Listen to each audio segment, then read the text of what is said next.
Shalom, shalom. Thank you so much for having me, Akisha. It's a pleasure to sit with you again. As you were welcoming our community today, I was looking at your faces and was really happy to see faces I knew and I learn with very often, as well as new faces. I'm just taking a moment right now to look at you again, to welcome you.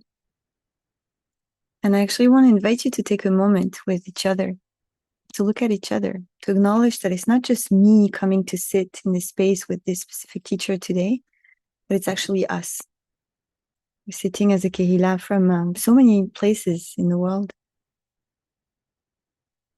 So just maybe taking a moment to look at each other, to smile at each other, to thank each other.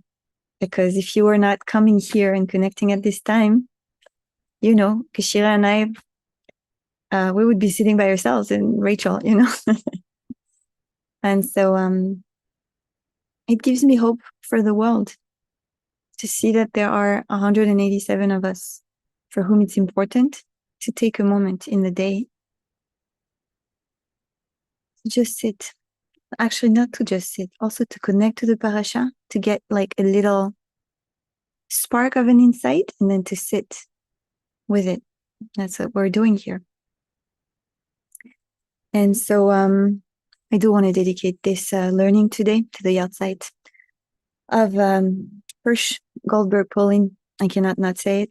I saw his mother mentioning it this morning, him, and I'm forgetting the name of the 5 others, but there is Ori and Carmel and Alex, and I'm forgetting. But it was a year ago. And so this is their first yard site, and I want to dedicate my meditation and my learning to the aliyah of their Neshama. Parashat Re'eh, si, I found recently actually a very powerful teaching by the Sfat Emet, which felt very healing for me. I call it almost a healing from the pshat.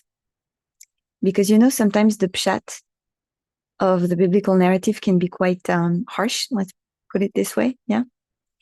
And then the Hasidic reading reminds us over and over again, we're not talking about history here. We're talking on a deeper level about your inner map and about spiritual growth. And so I want to share with you my soul sheet. Maybe Rachel is going to post it in the chat so you can have it as well. Okay, can you see my screen? Attends, hop. Okay, so this is a very harsh pasuk. It's a very difficult verse. You must utterly eradicate their deities from all the places where the nations from whom you will dispossess worshipped, upon the lofty mountains, upon the hills, or under every lush tree. Right, this narrative that we come and when we come to the land, we're just going to destroy all traces of idolatry. Fundamentalist readings of this are catastrophic. I remember when I think it was in Afghanistan, there was a destruction of the Buddhas of Banyan by the Taliban. I don't know if you've heard about this, but it was just a tragedy for world culture and history. And so when I read the biblical narrative, which I know has been the source of quite some human violence, it's a reminder for me to really, really remember to not stay stuck on that level of reading. And this is what the Sfat Emet, Aryeh Migo, is reminding us. He's saying, so it's focusing on the 2 first words here.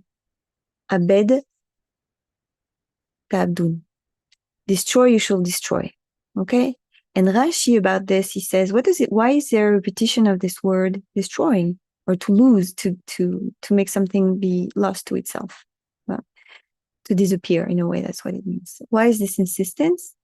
Rashi is saying it's because it's not just talking about destroying something, it's talking about uprooting, about going all the way down to the root. And here is where the Sfat Emet is taking it, and so healing the pshat, as I said, for me, okay?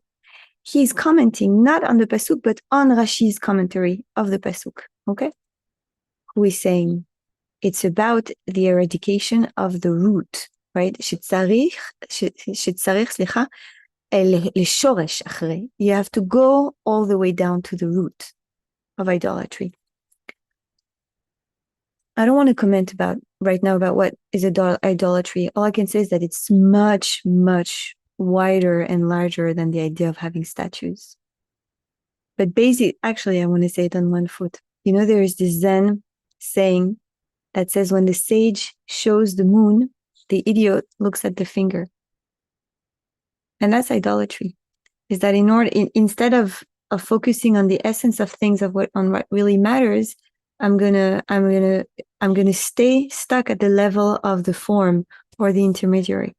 And it doesn't matter if there are statues or no statues. There are a lot of forms of idolatry without any images of the divine. In Judaism, we can also be very idolatrous. It's not about, are there objects or not objects? It's about a way of relating to the sacredness of life and missing actually the point of it. See, I spoke about idolatry. But what's interesting for me is this movement of uprooting. And what the Sfat Emet is saying here, he's saying, voila, vehu haklal, and this is the principle haklal. V'kol akirat mida v'ta'ava ra'a. We're talking about uprooting la'akor, every bad quality, character trait, and kind of ta'ava, desire, temptation, inclination. And he says, it's not enough to just nullify the thing.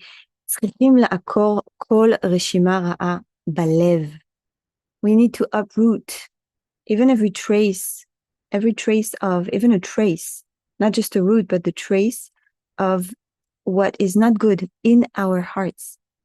So basically what he's pointing to here is not about battles between peoples. It's look within. Turn within. And I'm going to stop sharing my screen now. His teaching is reminding us, we're talking about you now, right? And the Hasidic masters, they remind us about the biblical narrative that when we have different characters and Pharaoh and this king and that king and this people and us, in a way we're talking about different characters within us, different parts of our being. And the parts of us that are being kind of led by the ego, can be not so helpful, not so skillful, not so life-enhancing for myself and for others. And when I read this teaching, I reminded many years ago here in Thich Nhat Hanh, the Vietnamese Zen master, teaching about this idea that when we want to go into really kind of cleansing our souls, our beings, we need to go to the root of things. We need to go to uproot. And one of my other really important teachers, Adyashanti, he talks about it all the time. Like this idea that if you are in a garden and you want to take away the bad herbs, you can't just cut them. They're just going to regrow. Yeah, you have to go to the root of things.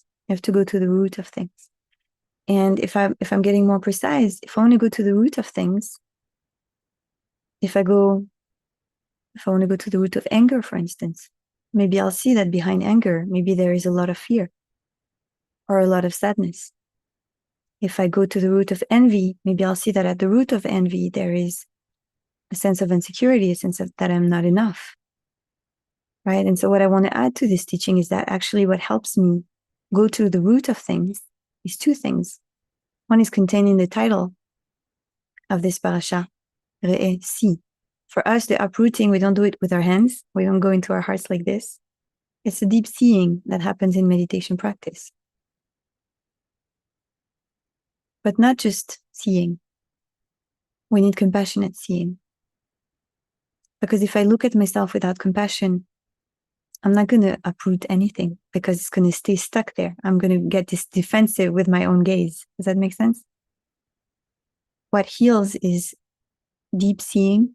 That means awareness, becoming aware, conscious of my patterns. But what really heals is the compassion I bring to that.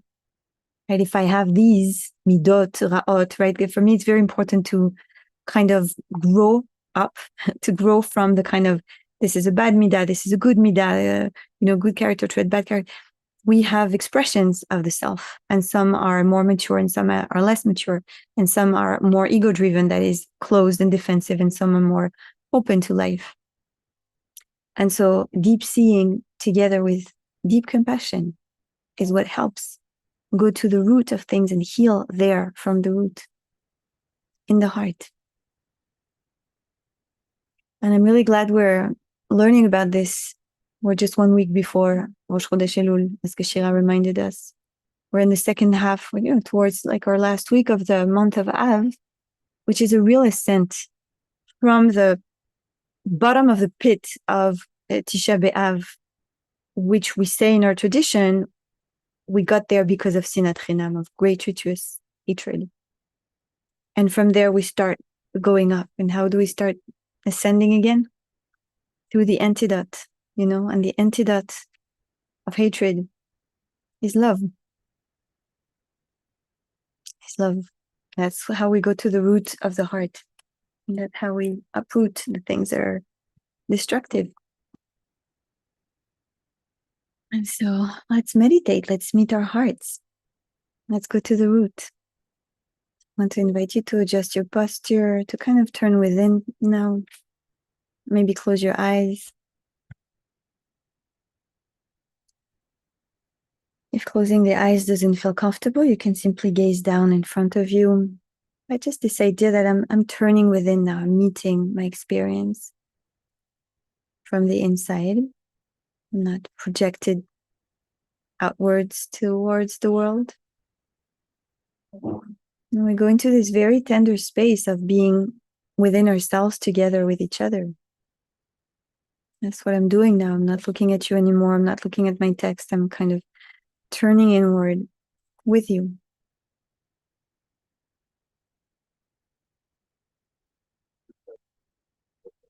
I want to invite you to take 3 deeper breaths. This is a kind of rite of passage, kind of liminal space of turning inwards.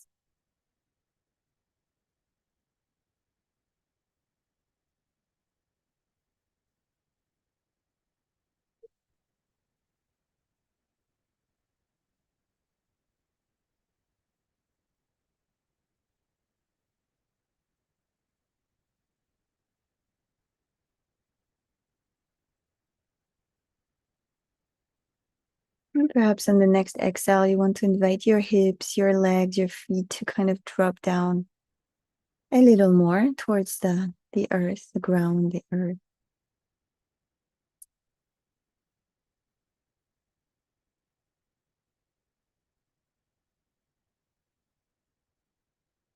And perhaps on the next inhale, inviting your spine to stretch up from the tailbone all the way up through the crown of the head, getting taller in stillness.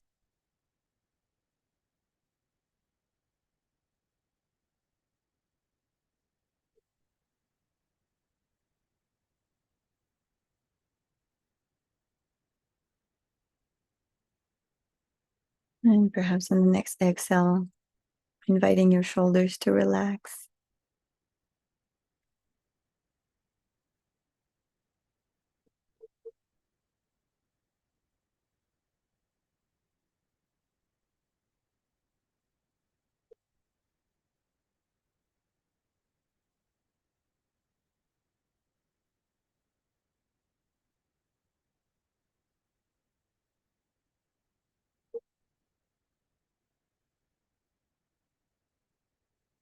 Your belly to relax.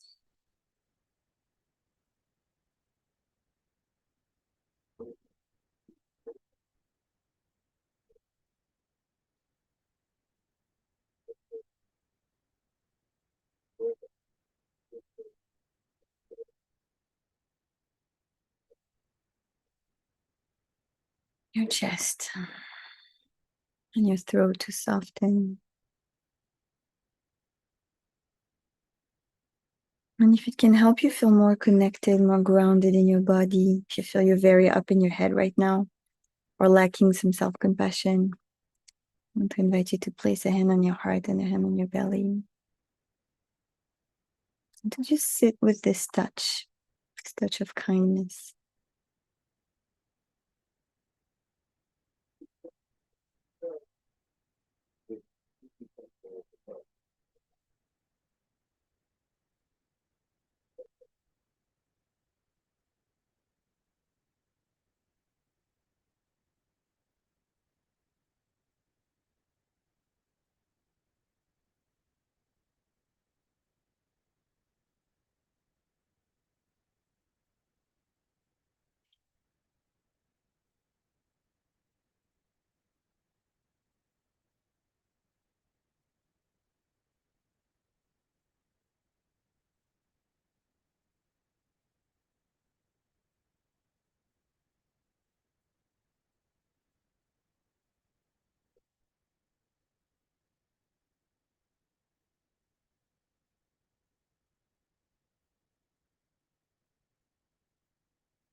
Grounded in your body through following your breath as it comes in and out,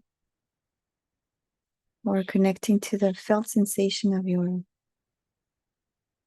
sitting bones meeting your seat or your feet meeting the floor. Allowing your thoughts to come up. We start with a few minutes of quieting, simply sitting and seeing my experience. Simply meeting. To see what there is. Not with the eyes of the body, with the eyes of the heart. Seeing what my experience is made of. Emotions and sensations and thoughts.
And if you meet an emotion that is negative, maybe it's self-judgment, maybe it's anger, maybe it's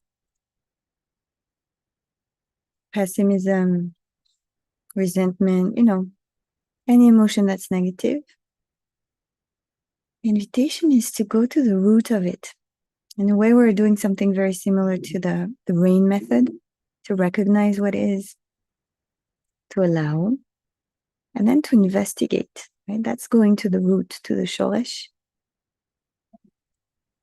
Where is this coming from? What is there behind?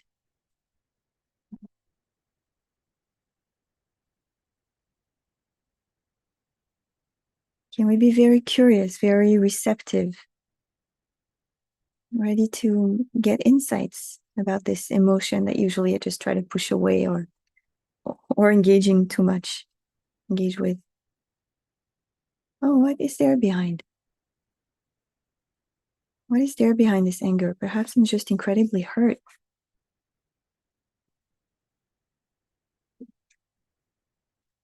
and I feel not heard or seen, and it feels unfair, right? Like, just, can I meet this now? That's the root. Can I meet it with love?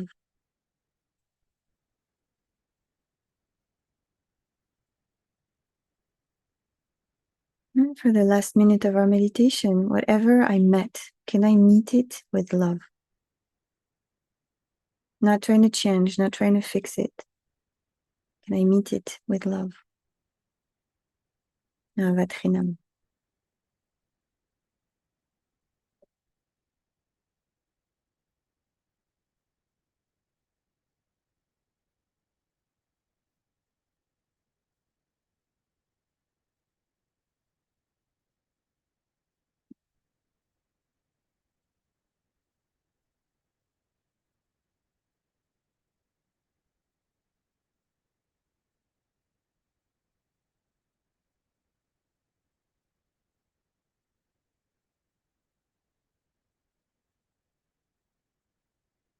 Can I trust this love and set an intention, right?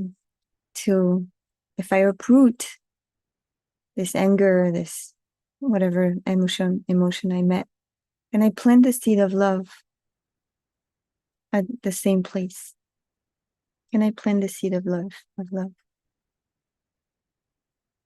and come back to it every time I remember?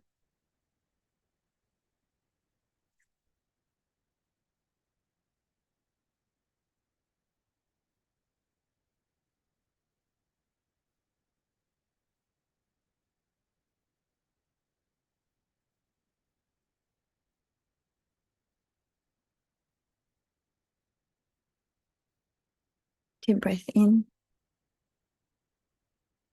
and deep breath out. Thanking ourselves for making this time in our day to sit. And thanking each other. Now we're getting ready to say Kaddish. Keshila, we didn't speak about it. You're going to say it? Okay. Unless you want to. No, I don't do that. No problem. We're going to say Kaddish with Keshila. Thank you. Thank you, Mira. Such a beautiful teaching and beautiful practice. I already have questions, which I'll save until after we take this few moments of reciting the Mourner's Kaddish. If there are folks among us who would like to put the names of those who you are remembering into the chat, please feel welcome. And we've made it possible to unmute so that everyone can say Kaddish. Those who want to say Kaddish together and respond can do so. If it's your practice to rise in body or spirit or to adjust your body posture, please do. And we'll join together saying Yitkadal, Yitkadal,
Amen. One who makes peace, bring peace and comfort to all who are in mourning. And may these names, may their memories be for a blessing always. Amen. Thank you for being here. Thank you for your practice today. If you need to move on, we understand, and we hope to be together again soon. And for those who would like to join us for a little bit of Q&A, if you have a question, please feel welcome to add it into the chat. I believe the resource sheet will be... Just going to close my tab. Yes. I will be available after this session. For now, though, we welcome questions. And there we go. Thank you. There's the source sheet. Mira, I'd love to start with a question that arose for me in the practice. You shared before that sometimes, but when we uproot, we can really find what's underneath, what we might not notice at the superficial level. It reminded me of this quote from Celeste Ng, the author, who writes that anger is fear's bodyguard.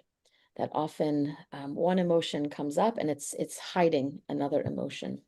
And I noticed in the practice, I loved when you invited us to just place a compassionate hand on heart and belly. And this question of what if we were to just approach from love? What if we were to move from this place of love? And what arose for me was this feeling that what happens if I approach from love and it's not met with love? That the fear came up again. What if I bring love into a situation and it's met with dismissiveness or harshness or something else? How can I move from love, but also protect myself so that my heart isn't on the outside of my body? Yeah. It's a great question. I think you're talking really in interpersonal relationships right now, yeah? Two things. Usually, if me coming from love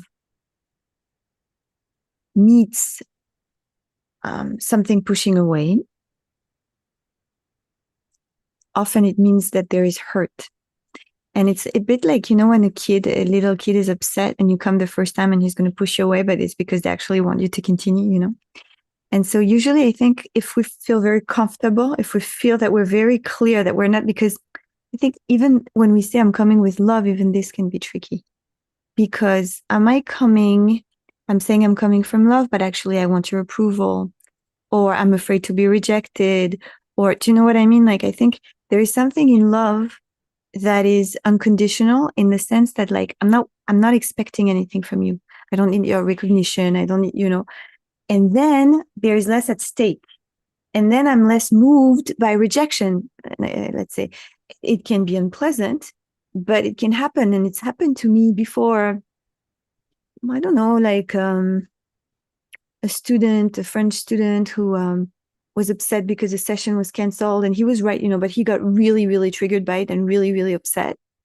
And so he was mad. And so I wrote to him once, and then he pushed away. And then I wrote, and so, but because I was very comfortable with how I was coming, I wasn't coming because, oh no, don't reject me. I was coming like, oh no, I'm so sorry. You got hurt. You're disappointed. I can see this. I want you to know we're here. And so I waited. And, sometimes people come back and relax, and sometimes they don't.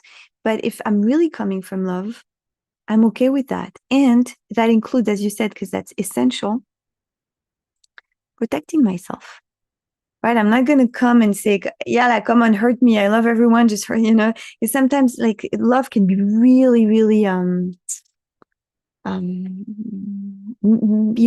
concept that is misused. And sometimes it's addiction, and sometimes it's emotional addiction, or sometimes it's actually about me. Sometimes it's I'm afraid to be, or sometimes it's like I actually don't have enough boundaries, and so I'm going to accept things in the name of love that are actually not acceptable. So, coming back to the theme of today, the reya, the seeing, is very, very important. I wouldn't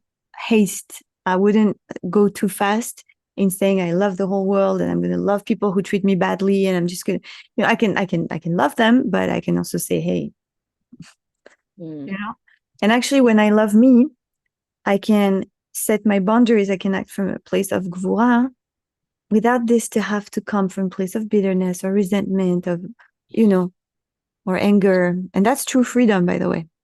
That is true freedom. Indeed. As you're describing this, it's reminding me that the love comes from the heart center, which is the balance of chesed and gvura, that it's not just about offering love without a place of knowing where's the boundary or what's the limit of that, that's also ensuring that there's reciprocity. Yeah. So thank you. I'm going to ask a follow-up question that comes from the chat. Lester writes, when you say to meet those feelings with love, it so often feels like an abstract idea, and I lose sight of what to do concretely. Yeah. Would you share a little bit about that? Yeah, it's a great question.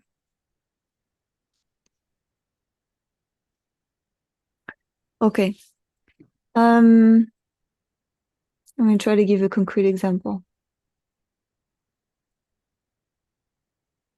Let's say I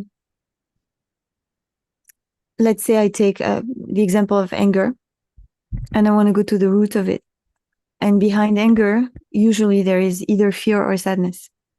Fear if I feel insecure, my survival is at stake, or deep sadness because I've been rejected, or because, let's say that. The example of rejection actually is quite enlightening, because I'm speaking for experience, by the way. I was a child that was very rejected at school because I was different and I had no self-confidence. So that's like an explosive cocktail. And so I got like really obsessed with like rejection, and it kind of created a thing about self-rejection. That's what I'm saying is like, and I used to not meet myself with love in these places, because I used to kind of forgot the name, but like when you become like the ones who oppress you. And so because, they rejected me, I started rejecting myself. So that's the ultimate betrayal. That's the ultimate. But when we're young, we don't know better.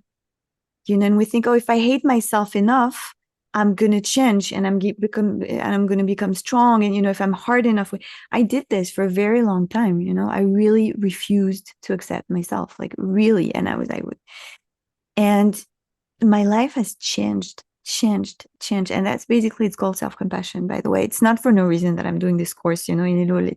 That's very much about like self-compassion and self-forgiveness, because these have been the tool for me of the deepest tikkun. And so concretely this, can we see when we're not meeting our pain with love? Can we see it? Because sometimes it's not easy. And so at first we're going to be like, but I don't see. Keep looking.